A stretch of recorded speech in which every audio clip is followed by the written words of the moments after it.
come with me as a Jewish convert to do some grocery shopping. My hair is a bit of a mess. I have to also get changed, but going grocery shopping as a Jewish person in my neighborhood is quite an intense sport. I have found it is not like going shopping as a non-Jew. For starters, you run into everybody you know. There's never a time to go grocery shopping that's a good time. I have been grocery shopping at 10:30 at night, and I will still run into someone that I know from the community. So you always have to look kind of pulled together somewhere or another. I remember one time I went to the grocery store without makeup. I usually wear makeup to synagogue and etc.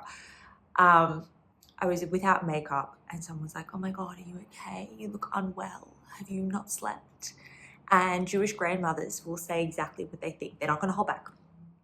And I was like, "No, I'm fine." I just didn't spend 15 minutes putting on makeup in the morning. But I'm going grocery shopping and it's a huge sport. You have to make a huge list. The last thing you want to do is forget something. The grocery store that I go to for my kosher food is actually not my local. So I'll go to my local just for general things. So there's some just general pasta in Sydney that they give that's also kosher. So anything like that, or like milk. Just the general dairy-free one is just the general dairy one is the one that I drink.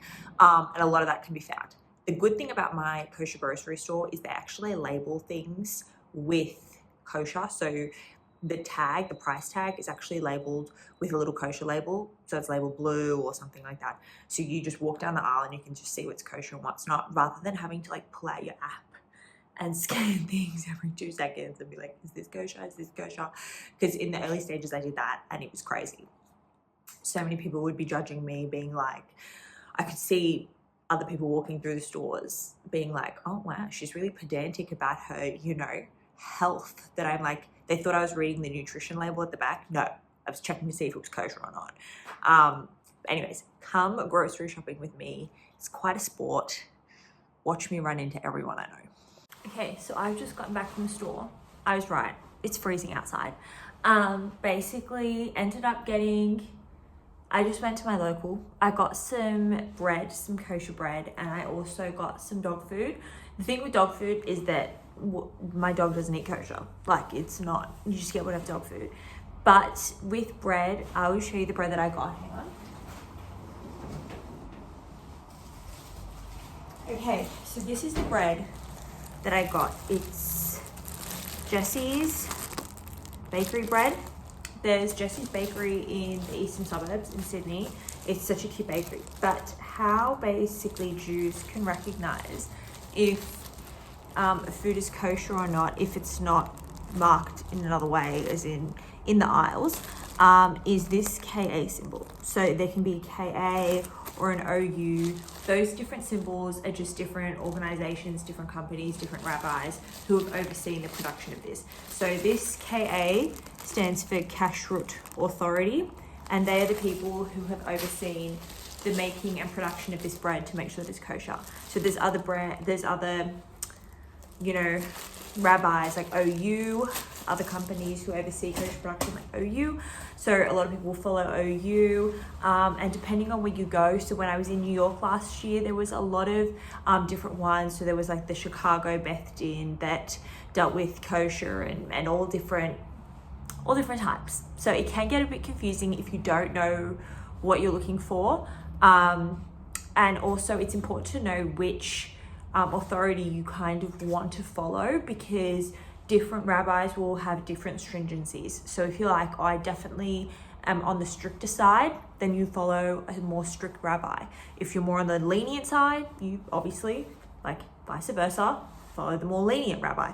So it kind of gives people a little bit of options without pigeonholing people into like, you have to be religious or whatever, which is amazing. So I've just come back from my local. I will insert a clip here somewhere, because there really isn't much at my local. I did end up going to the big kosher store that I spoke about. I might go later this evening, because I was just overwhelmed and I was feeling like I need to be a little bit introverted. My hair's just not having a moment today. I'm obsessed with this coat. It's so cold outside. I got it from Dissh. And I love it. It's the best. I'm pretty sure I got it from Dissh. Did I? I absolutely love it. I wore it to New York last year, and I really, really needed it. So that's basically been my morning. I'm going to make a simple cheese toasty with this. I've already had a slice. Yeah, because it's delicious. This is the dark rye. I love it. I find it kosher bread, in my experience, especially like the Jesse's one, more than white bread. It really, even Jesse's white bread, I feel much lighter. Like I don't feel so bloated and heavy and disgusting. Actually, I find that with a lot of kosher food. Since keeping kosher, I've noticed I feel a lot better, I feel a lot healthier. And I noticed that it's because a lot of the ingredients on the back of the things that you buy, unless it's specifically like a lolly, a lot of the things, like even crisps, chips and stuff like that, you can read the ingredients, like you know what they are. It's not some plethora of words that's like, you know, 1,000 letters long that you're like, oh, I don't even know what this is. This isn't even English, I don't even know. And I find there's a lot fewer preservatives. Actually, the reason why there's fewer preservatives is that some of the preservatives aren't kosher. So red food coloring is not kosher, because the red that you get from red food coloring actually comes from bugs, from coloring from bugs, and bugs are not kosher. So we can't eat bugs. So we can't eat the red gelatin lollies. We can't have the pomegranate flavored tea that's red, because the reason why it's red is because of this red food coloring. Unless it's specifically kosher and specifically being checked, most red things we can't have, like if it's not natural. So obviously like pomegranates, like a natural pomegranate we can have, but other like artificially red things we can't have. So it means that there's a lot of foods that we're not having. My mom, actually, obviously she didn't convert, and she keeps kosher just because she found kosher alleviated her migraines. Obviously, like, we're not doctors, this is not medical advice, but she did find that kosher helped alleviate a lot of her migraines, because a lot of the preservatives that are in kosher, that are in normal food and not in kosher products, because they're not kosher ingredients, they're not made from kosher. So like we also can't have gelatin, which means our lollies taste real funky, because they're made from like vegetable gelatin rather than horse's hooves. So it does taste funky and does take a bit of getting used to.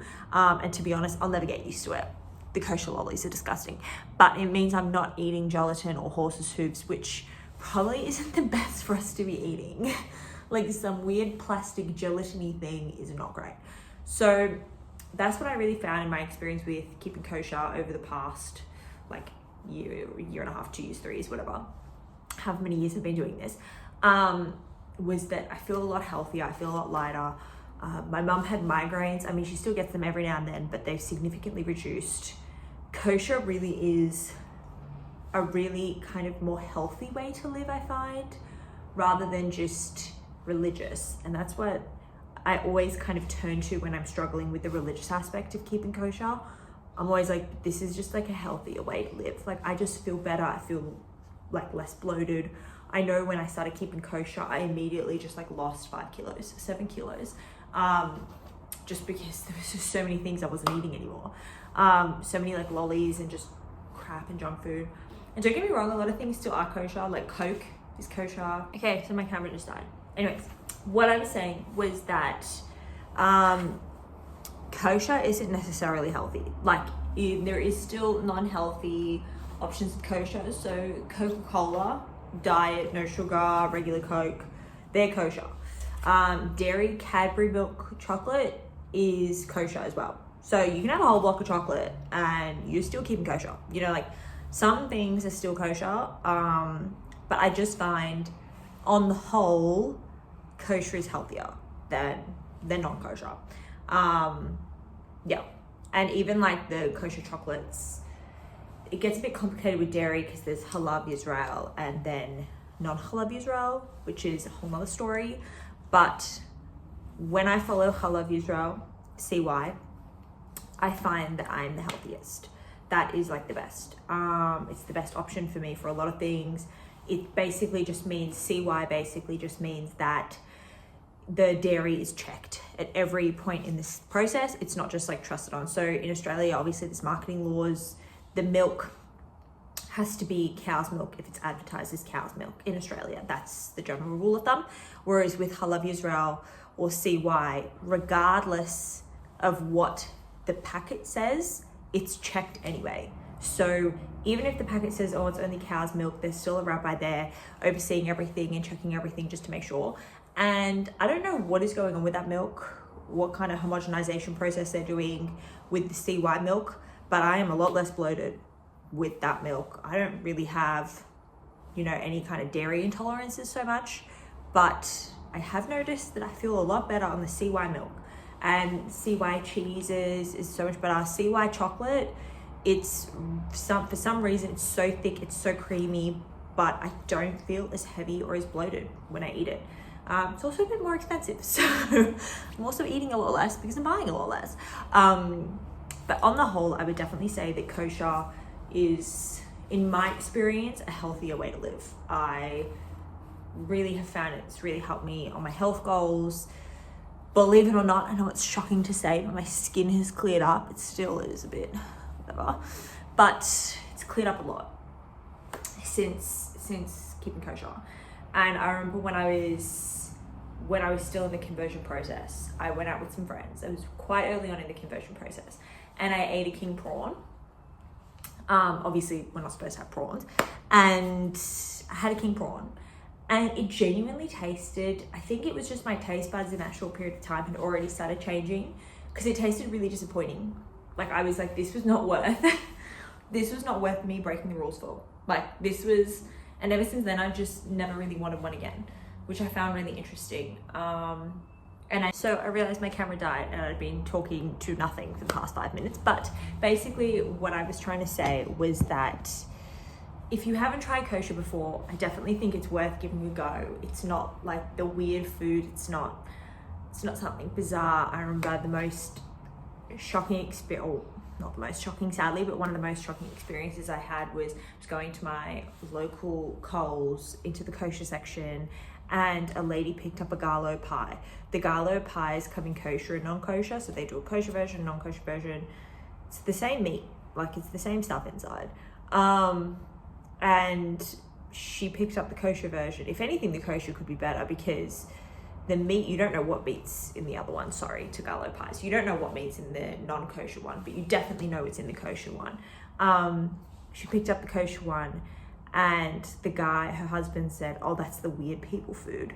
And she was like, oh, like made a visible face and a noise, and then threw the pie back into the fridge like she touched a piece of poo or something.